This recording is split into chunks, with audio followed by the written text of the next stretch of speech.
Okay, part two. So, I'm gonna take away from the TikTok after this, but I'm mostly after the TikTok explanation. I'm going to go into being multicultural and being mixed because a lot of people don't understand.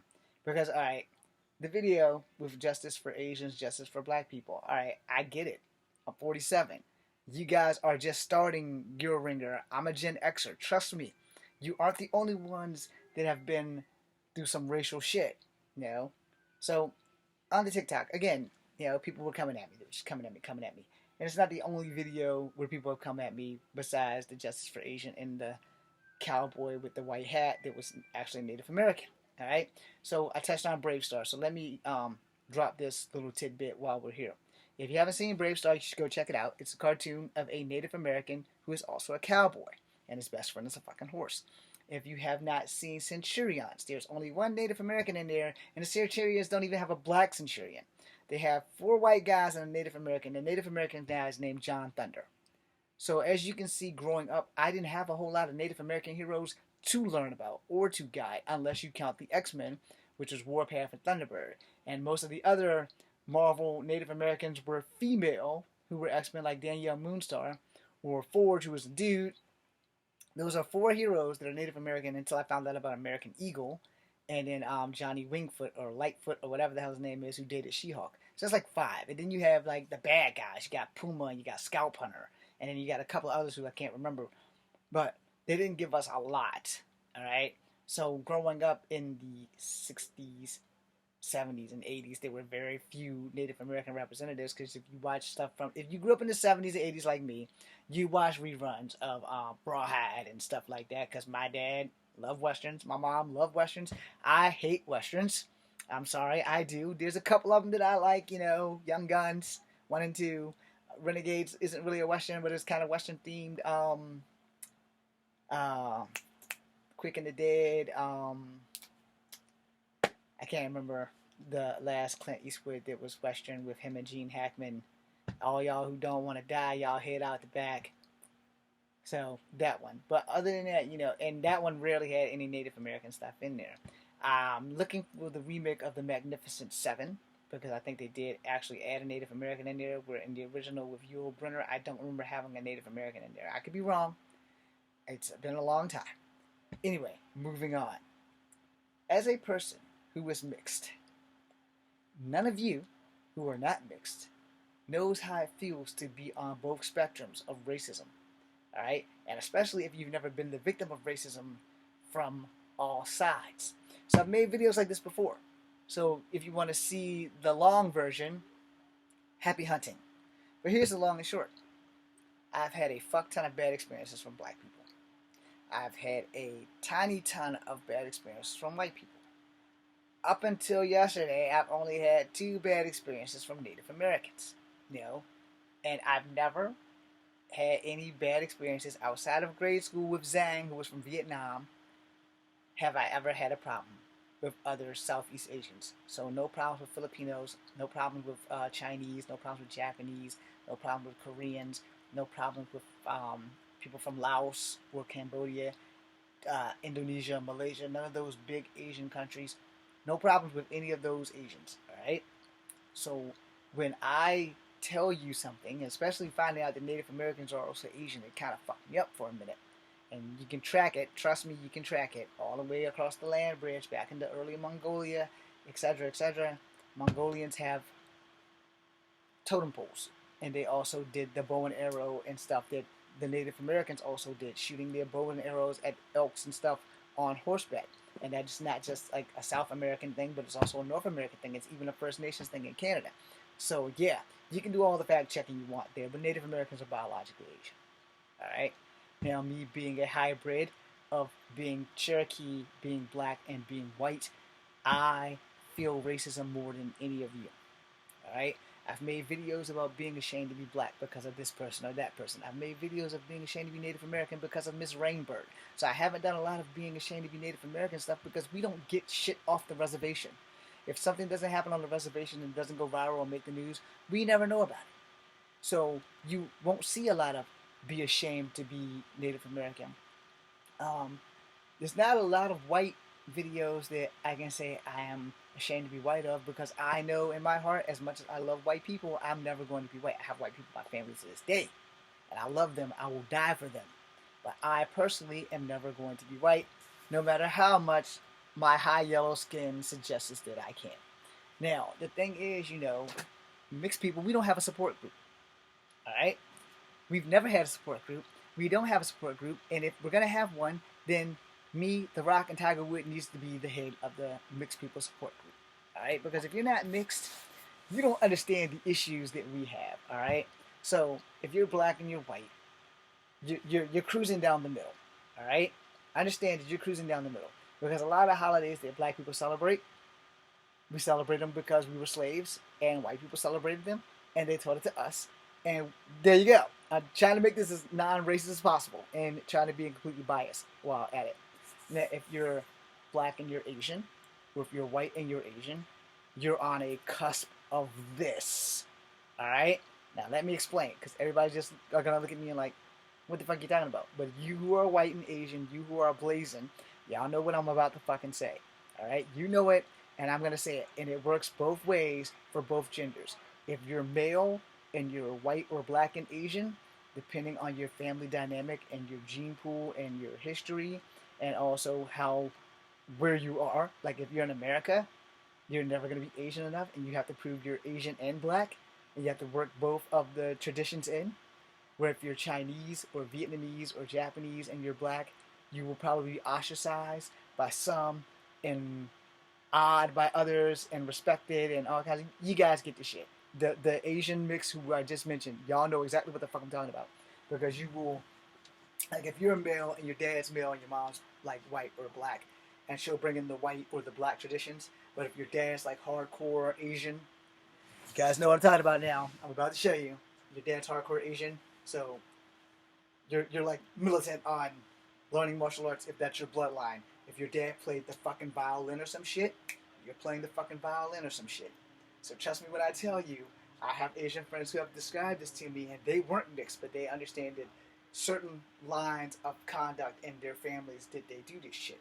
So if your mom is Asian and your dad is black, you'll do black stuff, but you'll also do more Asian stuff.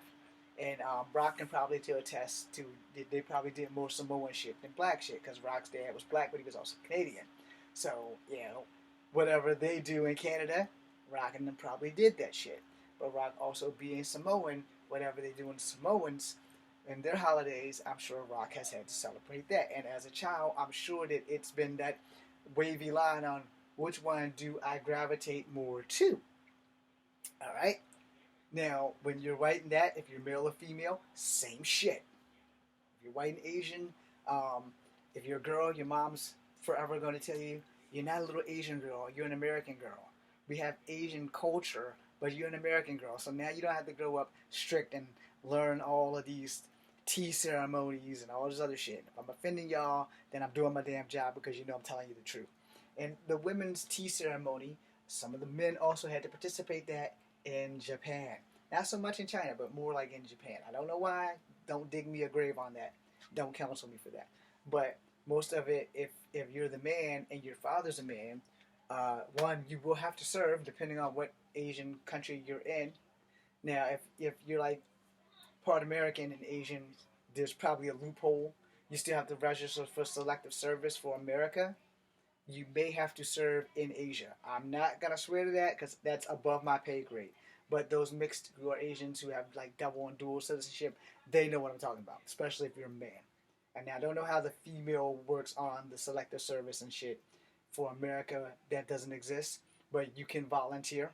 As for Asia, I have no fucking idea how that works, but they do have a fuck ton of women in the armies in Asia as well. Hopefully this is channel 6.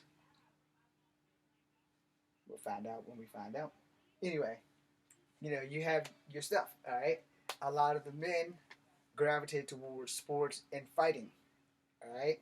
Especially if you're mixed, you gravitate towards sports and fighting because, one, you will meet people who want to pick, and they're gonna want to pick fights, and they're gonna be hitting you with the shit that was hit up with me. Can the half breed fight? Yes, I said it. Can the half-breed fight? So as a young child, from the age of 6 to 12, I was forced into child fights by my uncles, and I'm grateful because it made me part of the person that I am today. However, once I learned Kung Fu, I became a lot more dangerous to not only kids, but my uncles. So no one really fucks with me like talking about it.